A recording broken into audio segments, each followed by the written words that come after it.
This is our discussion forum, and this is our studio, and this is Detail Fest, our 9th annual, and today we're going to start out having a class with the Flex 3401. I have two special guests with me today. I have Bob Eichelberg, the president of Flex North America, and I have an engineer from Germany from Flex, Subi Siegfried. And they're going to be joining me, and I always encourage them to chime in whenever they have anything they want to point out or add. This is going to be about a 45-minute class. We're going to go over the tool, and then we're going to demonstrate how to use it on this AMG Mercedes-Benz.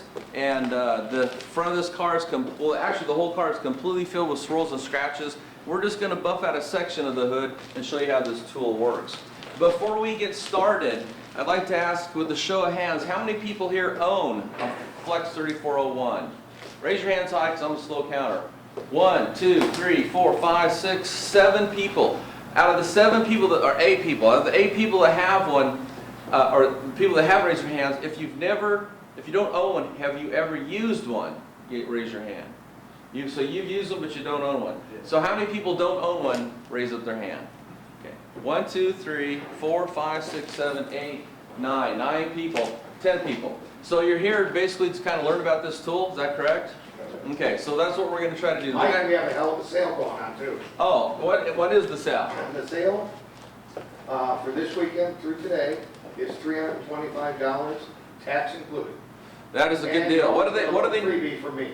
What are they normally retail? Normally $359.99. $360, so they don't go on sale. Tools, there's not a lot of profit in tools. Tools don't go on sale, so that's a kill deal. And the thing about that tool is, and some of you people might go, wow, that's an expensive tool, but this is a pro-grade tool. This ain't a toy.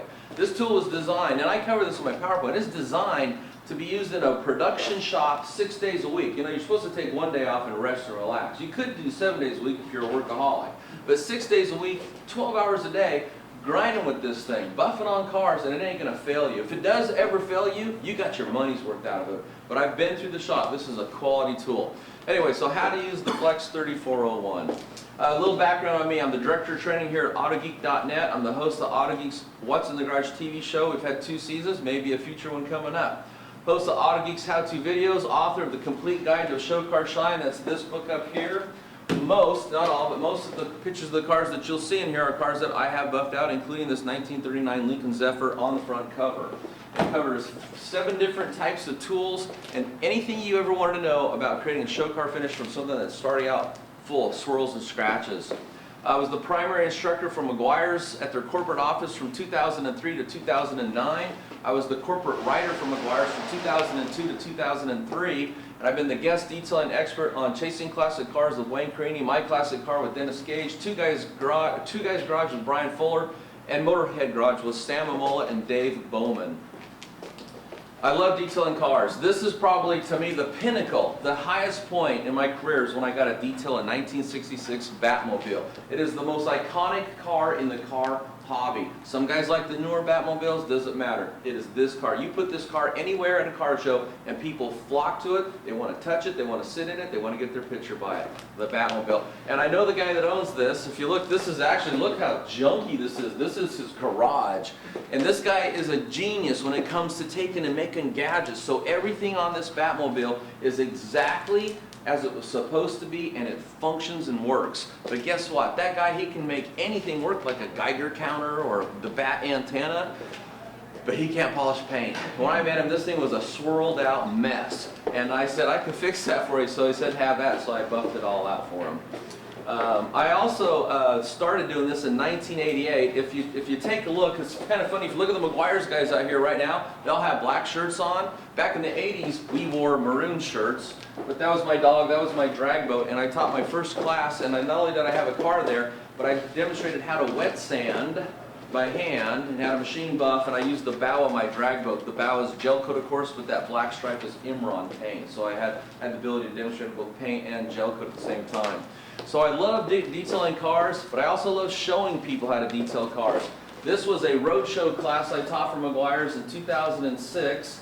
And I always love this picture. Someone took it from above, and I'm getting ready to show people how to work on this black Corvette. And here's a very good friend of mine, Todd Helm. And Todd Helm has gone on from that class to become one of the best detailers in the country, if not the world. If you ever see any car he's detailed, it looks like ice cream in the sun that's melting. It's just so liquid, glossy, and perfect. Okay, the Flex 3401 is powerful, versatile, and safe. I had the good opportunity to go with Mr. Eichelberg back here, and as a guest of Subi right here, to visit the Flex manufacturing plant in Germany.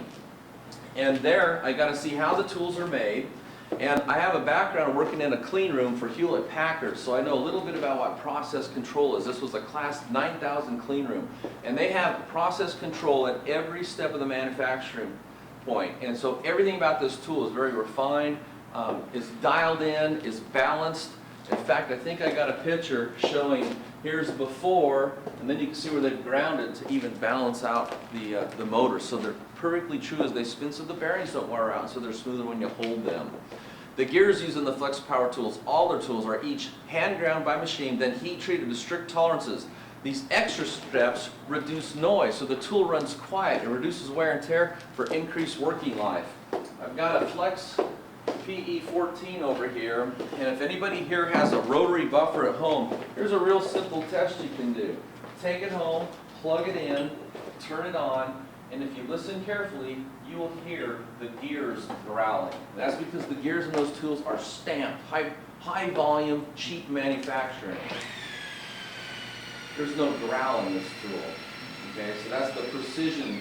What's nice about this tool, lock this thing in place and you can buff that car and listen to the radio. Because you can turn a radio on with the other buffers, right? You really can't hear it, can you? So sometimes it's the little things that make a huge difference overall. Is that the low speed? That was 600 RPM. Yeah, and you know what? It's interesting because I know a lot of guys buff at high RPMs, 1500, 1700, 1800, 2000. I do almost all my work on the 2 setting, which was 900. You know, you don't have to buff at high speeds anymore. Some of the compound I'm using today, the compounds are meant to be used at low RPM, not high RPM. And the compound I'm using today, you can use by hand. And I've taken out, I have an article, how to remove sanding marks by hand. My hand does not move at 1700 RPM, and I can still make that compound work. So if I can make that compound work with my hand, I can make it work with the rotary buffer at a low RPM. And that way you don't generate heat. And just real quickly, since that topic got brought up, all my life I've heard people say, well, you've got to get it hot to break down the abrasives. That is such wrong information.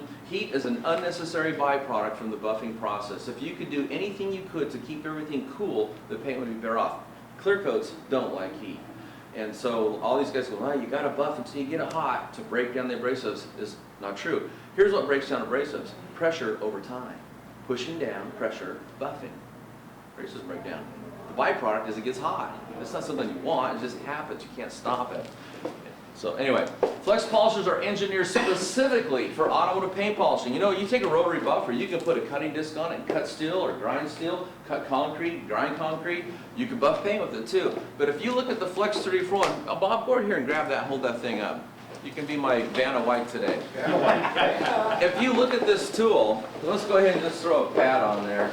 If you look at this tool is made for nothing but polishing paint. There's really no other thing you could do for this except for maybe have your wife hold it against your back after a long day and give you a massage. But yeah, hold it. So there's I'm going to go through this today. I'm going to go through the features of this thing. But unlike other tools, this is made for one thing only: polishing paint. Okay. Other tools use what's called a GMP, Global Manufacturing Process, which means they're designed to do multiple things, which I just covered: steel grinding, concrete grinding, and polishing paint. More power than a DA, safer than a rotary buffer. Excellent correction ability, polishes out swirl-free like a DA. You know, rotary, I use rotary all the time. In fact, someone says, well, Mike, what's the best tool? Let me see if I got my wrench over here. Get that out. Yeah, here you go. Has anybody ever met a pro mechanic that has one wrench? I will fix your BMW. I'll pull the heads off with my crescent wrench, and I'll pull the oil drain pan off, and I'll pull the spark plugs. A master mechanic has hundreds of tools, and he uses the right tool for the job, doesn't he? Okay, so that's what I talk about tools. You know, the Flex 3401 is specific for paint polishing. Sometimes I need a rotary. Sometimes I want a DA. Well, I like to machine sand with the DA. I like to machine apply waxes with the DA. If I want to do paint correction, polishing, and machine waxing, get the job done fast, I want a Flex 3401. Okay, tool controls and design. Here's where you get to be Vanna. Adjustable forward bell handle. That's the very forward handle. That's placed at the very end of the tool. The tool is 17 inches long, and that gives you leverage over the tool because the back grip is all the way to the back. And you need that leverage to control the tool. Intelligent speed dial placement. Show them where you put your thumb there. Yeah, see, that's when you're holding the tool, the adjustment for the speed is right there by your thumb. It's in the best place of all. You can just quickly adjust your speed. Sturdy speed trigger and lock mechanism, not a cheap piece of plastic. 13-inch rubber cord, so it won't mar the paint, and it never kinks. Before you guys got here this morning, I had that thing completely coiled up around the handle. I undid it, and look at, just hold it up. Look how it's not all. Don't you hate that about your tools? If you wrap them up, then they're all coiled up, and you can't get them uncoiled. That's another benefit, is a real rubber cord. Less than 6 pounds. Here's where I go like this. Show how strong I am. No, extend your arm all the way. There you go. So it's really lightweight. So some of you guys that have used the old Milwaukees and Sioux rotary buffers that weigh about 12 pounds. 20 pounds. Yeah, you know, they'll give you a workout. Slender, compact body, extreme grip station. So that's what I was talking about before. The bells at one end, the grips at the very other end. They're there by design, okay? 7-function microprocessor. There's a chip inside there that controls this. I don't know of any other tools that actually have chips in them that control the functions of the motor. Constant speed controlled tachometer generator. Soft start, slow rev to speed. Accelerator trigger switch. Restart protection after power interruption. What that means is if you're buffing along, you got this thing locked in, something happens and the power goes out. When the power goes back on, the tool will not instantly start up. It could cause electrical damage. And so you turn it off, and then you turn it back on again. That is one of the things I can actually show you that processor does. It's hard to show you all the other things, but now you know there's actually something inside there, not just some words on a screen. Overload protection. If you push down too hard, it's going to turn itself off. Temperature monitoring and shutdown. Sometimes when I'm using one of these tools and I'm using it really hard, it'll shut off. You know, the other tools won't. That means they will hurt themselves because they won't shut off. And all you got to do is just let it cool off and turn it back on again. Accurate RPM speed control. So when you set that dial to 2 and it says 900 RPM, that is what you're buffing at. Force rotation and oscillation. The 34 one is different from a D8 polisher in that the drive mechanism forces the pad to both oscillate and rotate at the same time. And can you walk that up here for me real quick, Bob? For those of you that may not know a lot about all the different tools in the market, this is a great tool. This is a portable D8 polisher. It started out its life as a wood sander, and at some time in the late 1980s, someone said, hey, look, you can put a foam pad on there and buff out paint without putting swirls in. It's a great tool, and it's very safe to use. And a lot of people like it for that reason that it's safe, but it has its drawbacks in that if I try to spin this, look, I can't spin it. I can grab it, and you can hear the gears. Okay, gear driven is forced rotation. This one here, free spins. Let me get that pad on there a little straighter because I don't want to hurt myself here in a second. There it is, rotating, right? Look, I can stop it. Okay, so this is a very safe tool, but it is limited because if you're buffing oil, you're stuck too hard at the signal, the pad quits rotating, and when it's not rotating, you're not doing anything. The swirls aren't coming out. You're wasting your time. So it is a great tool. Millions of cars have been buffed out with this, and this is just going to be more powerful. It's going to be faster. You can't stop it. You can't stop it from spinning. I think that's my next slide. Simple words, you can't stop the pad from spinning. Benefits, no swirls, no burn-throughs, versatile pad choices. There are so many different pads available in this market. We're just going to be using the hybrid pads, which is one of the pads that's on there today, and those are made by Lake Country. And Eric Dunn, if you got any questions on the chemistry of foam, he's out there in the mother's booth. Eric Dunn. Yeah, right outside the tent. And he can answer any of your questions. One of the things I talked about hybrid is everything's foam is foam, but they could put all kinds of chemicals into the foam as they're making it to make the foam do different things. I never thought about that, but he won't get real deep on that. That's some secret stuff. But no swirls, burn through, versatile pad choices, works faster. Production versus show car.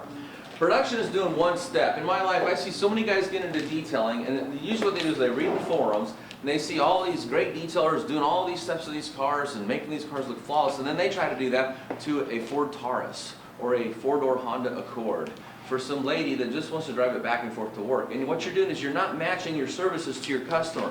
Production is one step. So always match your services to your customer, and don't put a show car finish on a daily driver.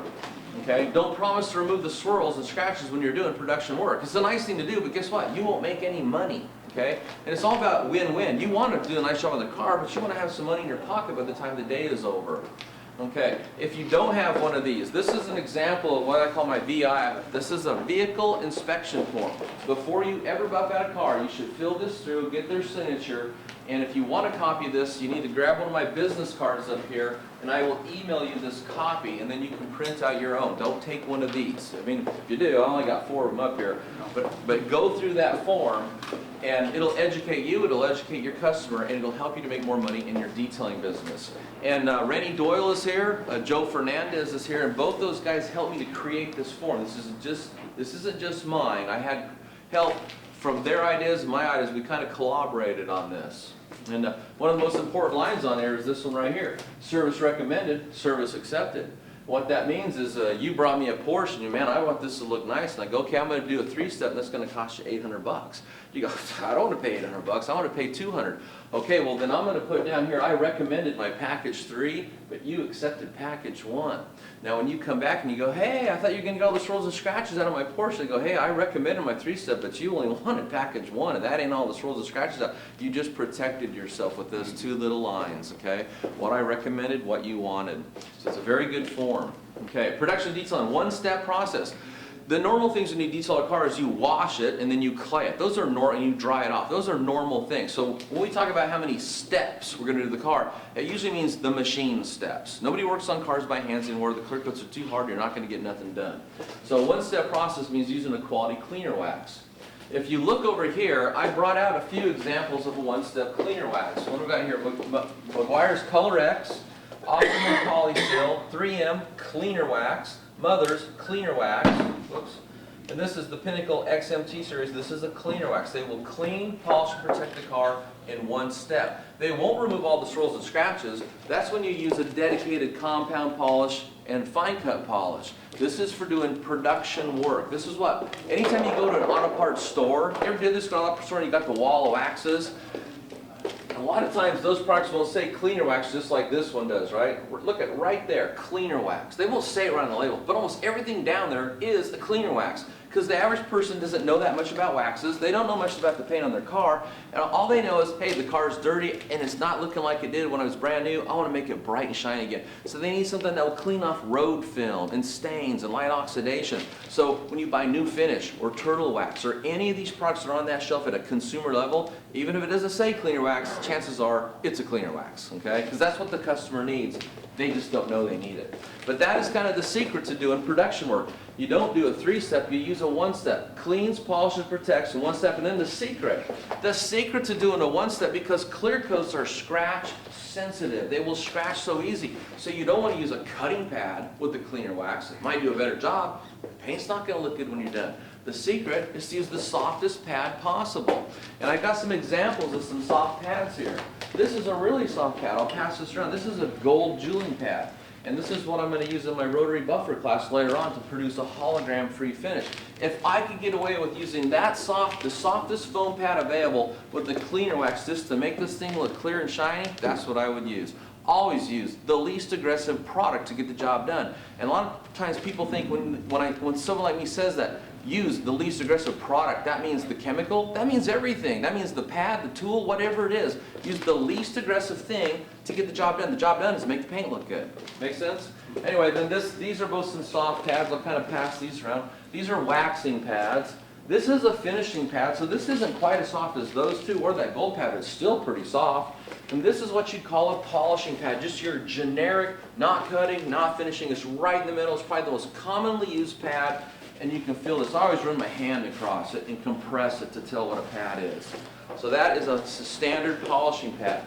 But whatever the pad is, you want to do a little testing with your cleaner wax, do a little spot, and see how soft of a pad you can get away with. And once you got that confidence, then buff out the whole car. And that's the secret to making money doing 1-step production work using a Flex 30 or 401. Use a light cleaner wax and use the softest pad you can find. You can get away with.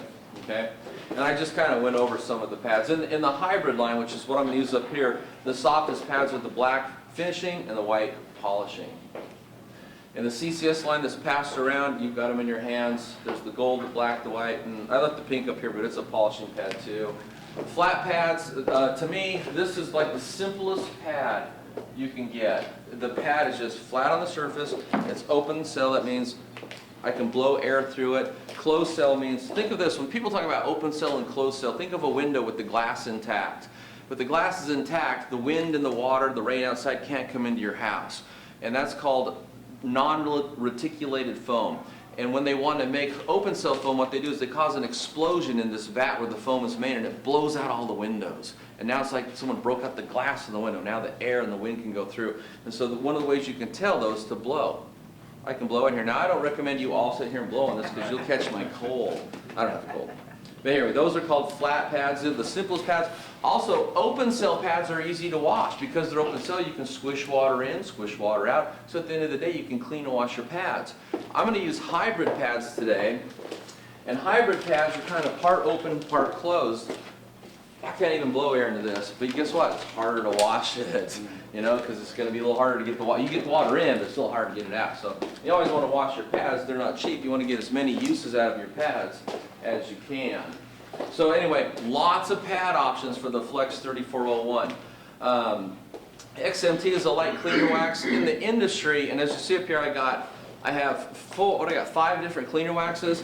One of the things, the weaknesses in the industry is they don't really grade these. They don't tell you if they're aggressive or non-aggressive. That's what a discussion forum is good for. This is like a medium aggressive. This would be medium. And I'd say these would be light in their cleaning ability, very light, you know. And then if you want something really aggressive, then you want to jump up to something like the Meguiar's D151 or the Meguiar's 66. It used to, and those are still only medium aggressive. There are no longer any aggressive cleaner waxes in the car detailing world. There used to be when we just had single stage. But because clear coats are scratch sensitive, if you try to use an aggressive cleaner wax, so it's going to clean, polish, and protect in one step, and it's going to clean aggressively, it's going to leave it looking scoured. You can find those in the marine world because you're working on gel coat, but you won't find them in the car world anymore. They quit making them sometime in the 80s. So everything's now medium or fine cut as far as the cleaner wax goes. This is a 1970 Olds 442 convertible W30. This is a real deal. Has the orange inside fenders. It's for sale for a little bit over $100 grand. I buffed this out about a year ago, but if you look at it right now, you can tell it's not in bad shape, but it's kind of pasty, it's kind of dull, it's kind of oxidized. The owner of this did not want a multiple step process done. That's what I wanted to do. Hey, this is a cool car, let me do a 3-step to it. He says, nah, I just want to unload this thing, just shine it up. So I said, okay, I'll just use a cleaner wax on it. And here's the process I use. Machine polish the glass. I removed all the road film. If you look at this Mercedes, look at the drizzle lines. See that? Sitting outside, the gunk in the air, the dirt on the car, you start getting a film on the glass just like there's a film on the paint. So I machine polish the glass. I don't want to make the paint all shiny, but the glass isn't shiny. Clean and dress the tires. Wipe the vinyl top down and apply to dressing. Wipe the paint clean using a clay lube. I didn't even wash this car. I just took my clay lube like this, and used it like a waterless wash and just quickly wiped it down. Then I clayed it. Then I cleaned, polished, and protected it using the XMT 360 using a polishing pad. Machine cleaned the polishing chrome using the same pad and the same product. So after I'm done doing the paint, guess what? Use one pad on a car like that, that pad's going to be pretty chewed up. Okay, it's chewed up, I'm not going to use it on the paint again.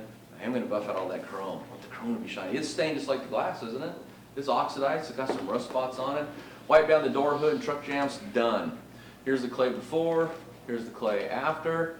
There's the product I use. There are the after shots of that same car. Less than 4 hours, 400 bucks. So that's how you can make some money using the Flex 3401. Any tool where that pad would have stopped spinning, like the porter cable here, it would have stopped spinning, it would have taken me longer to do. Using a rotary, chances are in a classic car like that, you'll have thin parts on the raised body lines, that single stage paint you could burn through or leave holograms. So I balanced it. Instead of using a rotary and doing a multiple step or using the DA, maybe taking longer, I used the Flex 3401, got the job done, made a profit. So, okay, show car detailing, that's multiple step processes. The secret to a multiple step process, remember with the one step, the secret is to use the least aggressive product, so the least cutting cleaner wax and the softest pad you can find that'll get the job done. But the secret to doing multiple steps is to use the best abrasive technology. And that is one of the biggest things that have changed in this industry. It used to be in the old days, the compounds were not very good. They would remove defects, but they would leave scouring behind. Then you had to repolish, remove that. And even the polishless scouring had to repolish, remove that. You had to just keep working your way up. There are compounds out there today now where the abrasive technology, the stuff in the bottle is so good after the compounding stuff, it looks like you just literally wax the car and wipe wax off. It looks that good, okay? So, and not everybody has it, okay? So that's where you have to pick and choose your products carefully.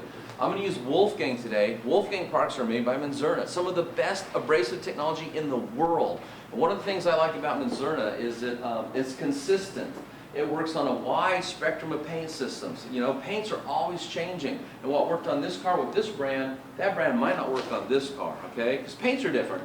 Not every manufacturing plant in the world uses the same paint. There's only about 12 paint companies, but even these, in the world, there's only about 12. But even these paint companies, they keep making better and better paints. So what was sprayed on this AMG 2 years ago, today they might be spraying a completely different paint. So that's why you want a product that's going to work on anything, you know. So you don't got to second guess yourself or spend time, you know, spinning your wheels. Okay, so what did I say? I'll go back. Yeah, it works, including PPG ceramic clears, which a lot of people think are really hard. If you said there were soft paints, medium paints, and hard paints, I put ceramic clears in the medium range. I don't find them that hard at all. Okay, Uber compound, aggressive compound. It uses both engineered and diminishing abrasives. It'll take down to 1,200 grit sanding marks, works with all tools, works by hand, works with foam or fiber pads, easy wipe off. The older I get, that's something I really appreciate in the compounded polish. I'm lazy. Okay. Total Swirl Over, that's a medium cut polish. Same thing, uniform milled abrasives, plus diminishing abrasives, removes down to 2,000 grit sanding marks, works with all tools, works by hand, foam or fiber, easy wipe off. And same thing for the finishing glaze. This is a fine cut to an ultra fine cut polish.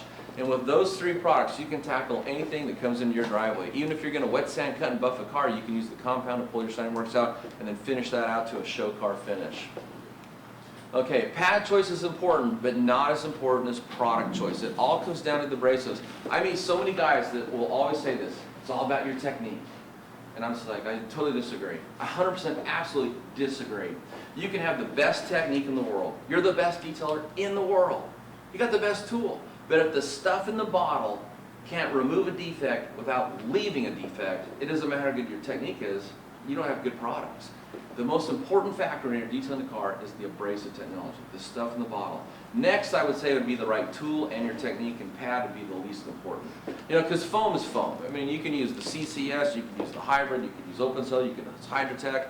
Meguiar's has a diamond cut one. I mean, there's so many pads out there, but as long as you're using a cutting pad when you need a cutting pad, a polishing pad when you need a polishing pad, and a finishing pad, it really doesn't matter what the shape, design it is, or who made it. That's the least important factor in making black paint or any paint look great. First, it starts with what's in the bottle, the abrasives, the abrasive technology. You guys agree with that? Mm-hmm. Am I talking too fast? Nope. Okay, lots of pad options for the Flex 3401 for correction work, polishing work, and machine waxing. The only time I ever do anything by hand nowadays is if I have to. That'd be like sanding around a louver, you know, something really complicated where you really can't get a machine. Here's hybrid pads. That's what we're going to use on the hood of this thing. I'm just going to buzz through this. There's 5-inch. If you look back here, go ahead. Would you hold up that Flex with the 4-inch pad, the 4-inch backing plate? That is a 4-inch backing plate. It's an adapter kit that you got to buy from Lake Country. It enables you to put a 5-inch pad on there. And the reason that is important, especially with modern cars, is because a lot of modern cars, you can stay over there, okay. But a lot of modern cars, if you look right here, I got a raised body line and I got an edge. And it's a good practice, it's called a best practice, to not buff on a body line or buff on an edge. Well, if you've got a 6-inch pad, how are you going to buff out this section? Go up on edge? You could do that. How about getting a smaller pad? But what I was telling people is modern cars, you know, have thinner panels. Here's a line, here's a line. So smaller pads work better, but to use smaller pads, you've got to get the backing plate. But that's the cool thing about the Flex is you can accessorize it. You know, when my wife goes out and buys a dress, it doesn't stop there. Now she's got to have matching shoes and a belt and a band and earrings. You know, she can accessorize. And us guys, we need to accessorize too, right? Okay, so here's a tool you can accessorize. And that's because it's so cool. An outside company like Lake Country said, wow, let's make a backing plate for this other guy's tool. How come you guys didn't do that? No answer. We actually do have a backing plate. Okay, you got a 4 3/8 one. Yes. But we needed a 4-inch, you know, so Eric Dunn, he came to the rescue. Okay, and here's just a picture showing the different sizes. This is a 6.5, this is the factory 5.5, this is the 4 3/8 by Flex, and this is the 4-inch by Lake Country. And to tell you the truth, the ones you need is you need the factory and you need this one. You can get anything done with those two pads. Okay, tips and techniques, stance. Feet at shoulder width. So you don't want to sound like this, my shoulders this wide. They're about 2 feet. I want to be like this. And that's because as you're buffing, you'd be surprised at how much your legs, your back, and your arm muscles are going to be holding you steady as you work that buffer. So there's a tip and a technique. Okay, leverage over the tool. It gives you stability while buffing, and you will be less tired at the end of the day. Hold the tool close to your body, not extended away. Can you come back up here with that tool? I like to do this little demonstration.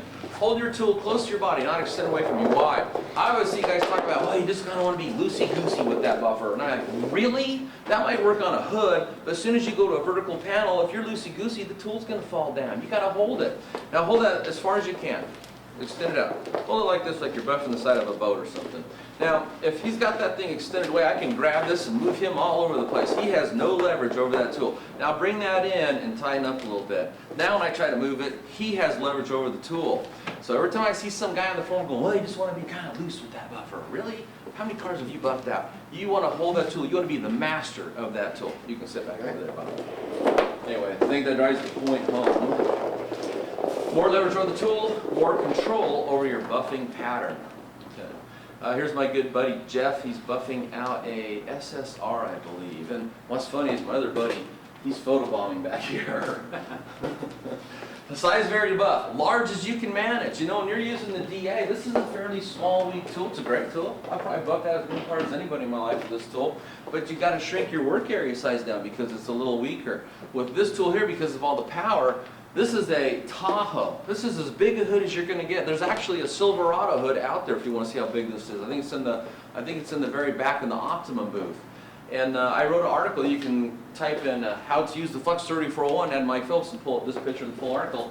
But as you can see, I stood to the side right here, and then as you can see, I've tackled 1/4 of that hood. And with any other tool, except for the rotary buffer, you'd probably have to at least break that in two and just tackle that in 2 sections, and that would make that 8 sections altogether. So again, with a more powerful tool that's also safe and won't put swirls in, you can buff a car out faster. And as you see now, I'm crisscrossing, and there's the finished product. Arm speed, slow and smooth. You know, I always see guys that think, well, I can get the job done faster if I move the buffer faster. And actually, you want the buffer moving over the paint at a controlled speed, so the abrasives, whether engineered, diminishing, or SMAT, the aggressiveness of the whatever pad you're using, the oscillating action and the rotating action, all those things, and downward pressure, all those are things that are affecting the paint. And you want to let them affect the paint before you move it forward. Affect means do something to it. In this case, abrade it and remove a little bit of the paint to level it so the swirls and scratches disappear to our eyes. And if you sit there and you move it really fast, you're just skimming over the surface. You might feel like you're moving around the car quick, but when you're done, you wipe it all off, swirls and scratches still going to be there. Slow and smooth. Downward pressure. For correction is firm. You want to put some pressure down. And what you're doing is when you push down is you're engaging the abrasives with the paint so they take a little bite out. Think of an ice cream scoop. Scoop, scoop, scoop, scoop, scoop, because you're trying to level the surface. But for polishing, it's firm initially, but then you lift up, okay? You want to reduce your pressure. And I always tell people, polishing paint is not a grinding process. You know, it's an art form. We bring the human elements of care and passion to the work we're doing. And that means it's not just step 1, step 2, step 3, like a robot, you know. You push down firmly to start with to remove any scouring by the correction step, the compound step. Then you bring your pressure up because you're polishing out. You're creating a totally clear, high gloss, beautiful finish. Speed settings, 4 to 6 for correction, 4 to 6 for polishing, 2 to 3 for machine waxing. I always like to give guys a range. You know, you can find a speed that works for you, but usually nowadays with the compounds, you don't always have to go up to the fastest speed. I know everything's more is better, and that's true because of my gas tank and my wallet, but it isn't always true when you're polishing paint.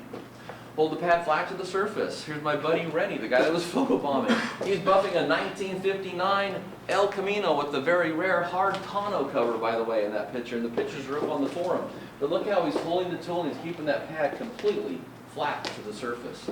If you do not, it will try to walk on you. You will feel that. That's called the walking effect. It's the only tool in the industry that self-teaches. It'll teach you you're doing something wrong. On the forum world, I'm a word guy. A lot of people say, well, the problem is, and I would say, really, it's not a problem, it's a characteristic. You know, problem is negative. Characteristic is just something the tool does. You have to be smarter than the tool, and that can't be possible for everybody out there. So, Correction techniques, prime the pad, 4 to 6 speed setting, large sections, crosshatch and overlap, clean your pad often. That's probably one of the biggest problems with people in machine polish paint, is they don't clean their pad often enough. When you're buffing, if you're abrading the surface, you have two things building up on the face of your pad. Spent product, that means the product is now used up, it's no longer good, you wouldn't want to scrape it off and go buff another car out, it's used up, it's spent. And removed paint, if you're abrading it, aren't you taking paint off? Where does that show up at? Face of the pad? And the stuff you wipe off when you're done buffing a section. You always want to clean the old stuff off, but you want to clean your pad too. I'll show you 2 ways to do that. How to clean your pad on the fly. With a terry cloth towel, see the towel over there? And the reason you use terry cloth instead of microfiber is because terry cloth, the fibers are stout. That's the word, it's stout. The little tiny loops are stout. That's why we don't use these for the final wipe, because they're stout, they might mar the paint. We use microfiber, these are soft, they're so soft. And they're gentle to the paint. And because they're gentle, they're not going to work good to clean the pad. You want a fiber that's stout. It's got a little bit of girth to it. So there's 2 ways. And then the other way is with the nylon brush. Here's a pad cleaning brush. You can use a toothbrush, a hairbrush. I don't care what kind of brush you use. We sell a pad conditioning brush, so and it does work really well. Polishing techniques. We did correction. This is polishing. Prime the pad, 4 to 6 speed setting, large section, crosshatch, overlap, clean your pad often. Polishing paint is really not rocket science, but it is using good technique that you can repeat and duplicate over each panel. You start at the top, work your way down, and you duplicate the same process section by section by section. Look at this floor. It's kind of like the same idea. You do a section, you do a section, you just keep doing it so you get it done. For older guys, when I teach older guys how to buff out their own car, I always tell them, hey, the first time you got in the garage, just do the hood. If you try to do the whole car in one day, you'll probably have a heart attack, you know, by the time you do a 3-step to it. And I don't even like doing that anymore. Break it up. Machine waxing, prime your pad, slow speed. You're not trying to remove defects, you're just trying to spread a coat of wax out with your Flux 3401. And you can go as far as you can reach. When you're taking defects out, you need to be working a small area. But when the whole thing is defect free and you're putting wax on, now you're just trying to spread the wax out. You can do the whole hood if you can reach that far. Okay? 2 to 3 passes per each square inch. You want to make sure every little part of that paint gets a coat of the wax or the sealant or whatever it is you're putting on there. I have a detailing boot camp class. I got a few flyers up here. I need to go get some off my desk. I only do these 3 times a year. Sometime in my life I'm going to retire. I'm not going to do them anymore. They're really fun. They're really good. You learn so much. You get to use all the tools. I bring in cool cars, the cars you see out here. I usually bring in one daily driver, some boring, ugly, neglected car, like a Tahoe. So I can teach you the Meguiar's microfiber correction system if you want to get into detailing and make money, because that's a great system. But it's not really for show cars. You could use it for show cars, but that's not what it's intended for. It's intended to do production work, make things safe, make things Bubba-proof. So I show that on a mundane car, but then I bring in cool cars to learn how to do show car polishing. We use the Rupes, the Cyclo, the Porter Cables, the Griot's, the Garage, the Flex, the PE14, the 3401. I think that's about all of them. The Meguiar's, we use 7 different tools here. That's all the tools that are out there. And then we use different chemicals and different pads for each car. So that by the time you leave here, you know exactly which tool you love, which one you hate, which chemicals you like, which pads you like. It's a good class. It's only 3 times a year. It's the same time every year. Last week in January, first weekend of May, last weekend of September. If you want information, you can call Autogeek and get it. It's $1,000 for the 2-day course. And the most people that go to that are guys that just own their own cars. I'm always surprised. You'd think it'd be guys that want to start a business. I'd say it's about 20% guys that are in the detailing industry, 20% of guys are in a body shop, so they want to learn how to wet sand, cut, and buff, and 60% are guys that own their own cars. They're just enthusiasts. Now, sometimes they own 6, 20, 30 cars. You know, they're collectors and stuff like that. They fly in from around the world, around the country. Sometimes they drive across the country. Here's an example, a 44 coupe, and look, they're using the Flux 3401 on it. That thing came in a swirled out mess, and now they're left here with liquid looking paint. Resources, autogeek.net, autogeekonline.net. Hey, even Dennis Gage likes the Flux 3401. Thank you. Questions? Let's have some fun. So first of all, now no time for clapping, we're working. First of all, I'm going to show you some really cool stuff here. Come on up, get out of your chair. This is the fun part. This is where we get to play on the car. What I want everybody to do is take with their clean hand, not their ring hand, gather around. All I want to do is this place stand here. But I want you to feel the paint. When I feel the paint, you know what? That feels pretty smooth. That's not too bad, is it? Then grab a baggie. Put your hand in the baggie and then feel the paint. Oh my gosh, what's on there? It's all bumpy. There's some kind of contaminant on it. Try it yourself. you've got to do the test in order to really have this sink in. Feel the bumps? It felt good with your hand, didn't it? It feels horrible with the baggie. That's called the baggie test. And if you're a detailer, you should be having your customer do that. Okay, how many people know how to get rid of contaminants on the surface? What do you use? Clay? Clay's the old way. How about we try something new?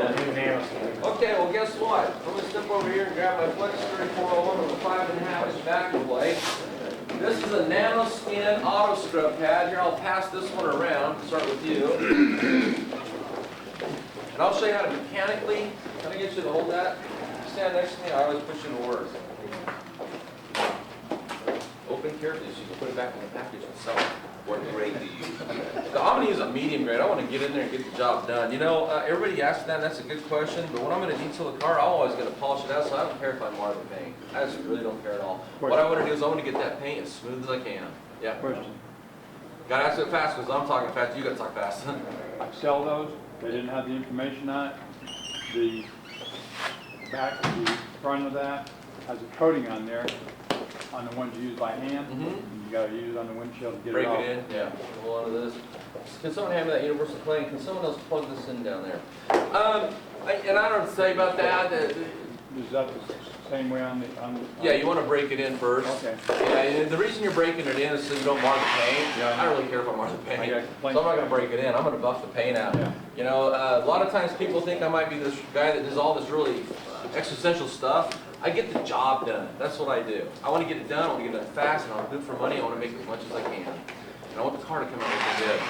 Okay, so I sprayed down some lube. This is just a universal clay lube. You could clay, but and if anybody has ever done this and can just kind of back me up on this, go ahead and feel free to chime in. But if you've ever clayed a car and then retested with the baggie test, did you still feel some little bumps? Yep. That's why I use this. When you're done, there's nothing left. Okay, so clay, does it work good? It works great. Sometimes you need it to get little intricate areas, you know? Right. But a lot of times, if I'm going to get the job done, I throw this thing on here, put this on about the 3 setting, and let the machine do all the work.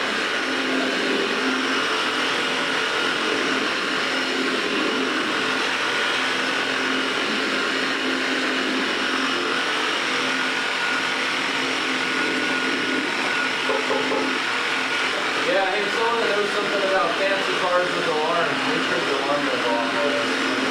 You guys notice my big red truck out there? Yeah, I'm a truck guy.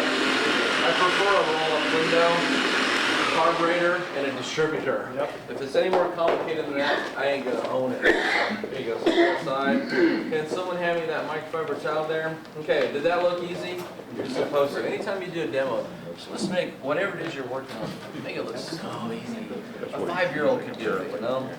And I'm only gonna do this one section, just because we have such limited time. Now I need someone to do the baggie test for me. This has to be completely dry for it to work. Now fill that section of paint, compare it next to something over there. Over there's some more microfiber towels. Can someone hand those to me? I'm gonna need them all. All of them. Yeah, just have those there. Thank you. Feel better? Looks like day and night. Day and night. It's smooth, isn't it? Okay, so now I want you to follow me. If we're detailing cars, you know, everybody has their own gig, whatever you like, Hondas, Toyotas, you like a Toyota Prius, that's your thing. I like muscle cars, classics, and antiques. I like stuff that jumps off the page of a magazine. But when I'm working on a car like that, my goal is I want to create a lot of gloss, okay? Won't we all agree a glossy finish looks great? Well, that's true unless it's a matte finish or a wrap finish, but I don't like working on those cars because they don't need the paint polish. But if the goal is gloss, gloss starts with a smooth surface. If you've got a texture on there like we have over here, you're not going to get the gloss by like you can if you get it like this first. Okay, so now I need the orange pad. Mike, what is this? This is called a nanoskin auto scrub pad. Isn't that thing amazing? They got a booth out there in the vendor's tent. Go by and see him. Tell him Mike Phillips sent you. He says he's a big fan of your product. Okay, this is an orange cutting pad. And feel that. Run your hand across that. Feel how sharp that is. That sucker's going to get in there and do some work fast. And that's what I want. This is uber compound. This is an aggressive compound. And on most paint systems, this will finish out like you just waxed it. I haven't buffed this car for a while. I have buffed it. This is a funny story. I'll tell this while I'm priming this pad. I wrote this article called Don't Wash Car. Here's why, because if you get your car all polished out and it's a new car, you take it to the dealership for the oil change, right? What do they do at the dealership? Wash it. They wash it for you, don't they? Isn't that nice of them? And what happens is people don't think, so they take their perfectly polished car. Yancy, can you make that thing not do that? I don't know what it means. Put the key away, or put the key in it, or talk to it, pet it, whatever you got to do. This is called priming the pad, and it's because it's a good idea not to bring a sharp, remember you just felt it? A sharp pad down that's not lubricated. Plus, it's going to coat the entire face of the pad with the braces, so that means when I turn this polisher on, 100% of that pad is going to go to work abrading the paint. Isn't that what I want to do? I want to get the job done. Okay, that's good enough. If I was doing this for a TV show or magazine, I'd make it prettier. Then you want to put some product on there. Obviously, you guys talk about pea-size drops. No one's going to use a pea-size drop to get the job done. You need some product on there. Okay, So that was a new pad. a brand new pad. So And that's I don't why do you did it. it. After it's primed once, I don't do it. I just clean it and keep going, okay? Gotcha. Okay, I'm going to start out at the one setting, and I'm just going to buff from the center here. Take that piece of tape. Give me a hand here. I'll do this. Yeah, I want to take from here down, okay? So we have a strong demarcation line. There we go. Push that down good. And I don't need to do this side. I tap that and it beeps that.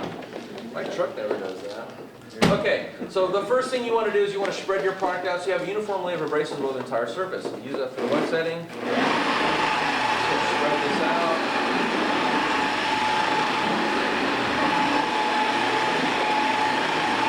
And you can do this rather quickly because all you're really trying to do is get the product spread out. Now I'm going to bring my speed up to the 4. That's the 4 setting. Now I'm going to start pushing down and moving slow.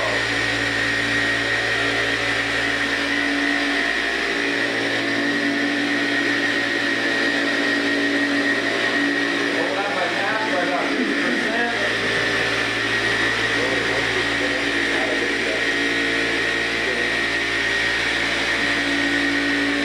You see the pad actually oscillate instead of just rotate.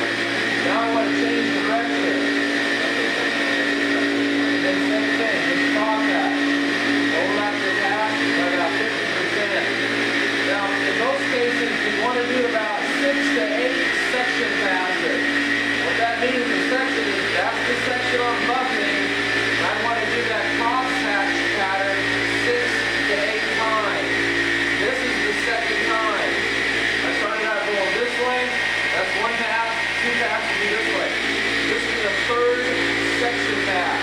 And sometimes that can be kind of confusing. I came up with that terminology because a lot of times I'm on the internet trying to teach people how to buff out parts with a keyboard. It's a lot easier to show you with a polisher, but when you use a keyboard, you gotta come up with some sort of descriptive words that convey the thought or idea. So this is the 4th time, right? We'll do it. Not yet, because I'm just doing the cutting step. So this is the 4th time I went over that. I'm going to go ahead and stop after this. And if I wanted to, there's one I can do a good one and bring my pressure. I'll go ahead and do it real quick, but we're going to run out of time. So there's just a little pressure. So I still got abrasives, I still got foam, I still got oscillating action. It's working. They're abrading the paint. And what that does is that reduces the depth of paint and the abrasion going off, which is called paint, micromarking, tick marks, whatever you want. Go ahead and hold that. Microfiber towel. And anytime you're wiping anything off, first break it open, okay? And then from there, just make small overlapping circular passes, and anything will wipe off easy. And this is really important when you're taking the wax off, because after you spent the whole day creating a flawless finish, you don't want to come back and put a scratch in by the way you wiped. How does that look? I'd say it looks phenomenal. Yeah. Okay, and I'm old enough, I'm 53, and I've been doing this now all my life. I'm old enough to remember detailing cars that after you use the compound, it looks horrible. The first scratches are gone, but it left its own scratch pattern. Now what do? You gotta find something else to repolish it with. Most people could look at that and go, wow, it looks like you put some wax on this side, Mike. They don't understand Rubens rolls. Does that look good? Completely clear. Okay, so hand me the towel and the conditioning brush. Real quickly, I just want to show you how to clean these things before I move on and change pads. This is a towel. Maybe I throw it across the car. It ain't my car. That was always my detailing slogan, my detail cars, and I'm making say, oh my car. Now, if you want to use a terry cloth towel, this isn't like the perfect way, but you want to bunch it up, put this on your leg, and just kind of push that into it like you saw in the picture. What's gonna happen is if there's any excess product, it's gonna build up on the towel, set the towel down, and get back to work. And that's what the term clean your pad on the fly means. It already takes a long time to buff out a car. You don't want to process like, well, I'll be 10 minutes cleaning my pad before I buff the next section. It'll take you 2 years to buff out a car. Clean your pad on the fly, boom, get back to work. If you're gonna use a nylon brush, you don't turn this on. You can, but just take it, hold it like this. Spin it. Now it won't tear up your pad as much. That's how you clean your pad with brush. Over there, hand me the white. So using the wash bucket is the last step? You can, no, that would be, yeah. In the real world, if you want to know the truth, the best way to do this is white pad, and I'll need the black pad too. The best way to do it is to have, I always type this on the forum, it probably sounds like bad grammar, but more pads is better. Okay, and so after you buff out, say the hood, switch to a clean dry pad. You'll get the job done faster, your pads will last longer. Throw it in a bucket full of clean solution. At the end of the day, squish it, squish it, squish it, rinse it out, put it someplace to dry. Don't try to just use one pad for the entire car. Guys that do that are Cheap. well, they're fighting. They're cheap. So I gotta be more politically correct than that. Okay, total swirl mover. And at this step here, to tell you the truth, I did it with finishing polish, put wax on it. But just to kind of run through the process, this is a medium cut polish. And again, most companies don't label very well. You know, this is aggressive compound, medium cut, fine cut. If you go look at the Rupes products, this is, what, gotta wrap it up? Okay.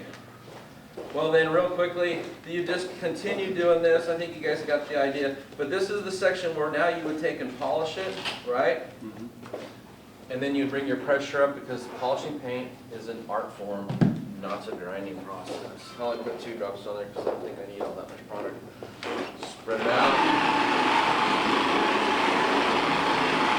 Okay, this one is to spread it out. I could do it 2, but I'm just trying to spread it out. And now we're going up to the floor. And now I want to push a little bit.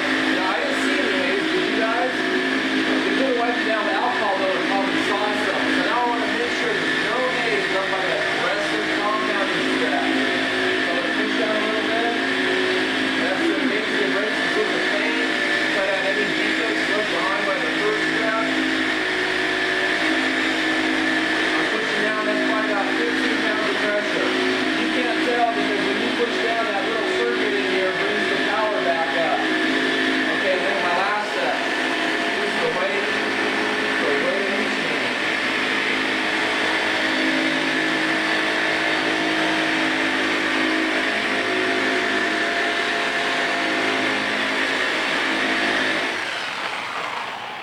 We'll wipe off and we'll conclude this class. Has anybody got any questions? Again, just break open a section. Notice, there's a little technique. I wrote an article about this years ago. Always, first of all, always inspect your towel. My eyes might not be able Which one are to... you using? To me, it doesn't matter. You know what the best towel is? The one closest to my hand, okay? I want it to be clean. But look at it. If I see something, see like that, I can pick that off. But a lot of times, my hand can detect stuff my eyes can't feel. And if I spend all day polishing this car out, I want to take and put scratch back in. Then fold it 4 ways, okay? Spreads out the pressure of your hand, gives you 8 sides to wipe with. Same process for single stage paint? Oh yeah, everything. The only thing different about single stage paint, if it's antique, then you want to rub it down with number 7 first to bring it back to life. And I got an article. I got a book coming out on that actually. I've got yours to sign. You used a hybrid for the first part, then you went to a regular foam pad, does it make it? No, that's still a hybrid. That's the hybrid line right there. And that can get real confusing. And in my how-to book, everybody gets confused by the different pads. And the problem is in the industry, there's no uniformity, there's no code. How's that look? Right? Oh, it's flawless. And then you put a wax on top of that. Actually, if you were a nut, then you do it less aggressive with the softer pad, then put the wax on. In the real world, I would have hit that with Uber finishing and sealed it. Kicked it out the door. And charge them 130, 150 bucks an hour and make some money. You know, a car like this would take me from start to finish 8 to 10 hours. I got a Rolls Royce Phantom coming up this Saturday. I quoted the guy 130 bucks an hour plus $50 an hour driving time. It's 2 hours away from here. So I'll probably come home with about 1,200 bucks for 1 day's worth of cash in pocket. Because I don't do this full time. This is just a hobby for me. Any questions? Yeah. Oh, someone threw me the wrong pad. It's right. Yeah.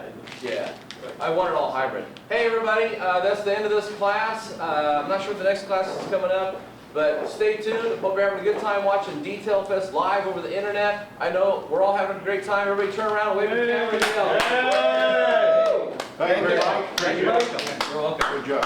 Thank you.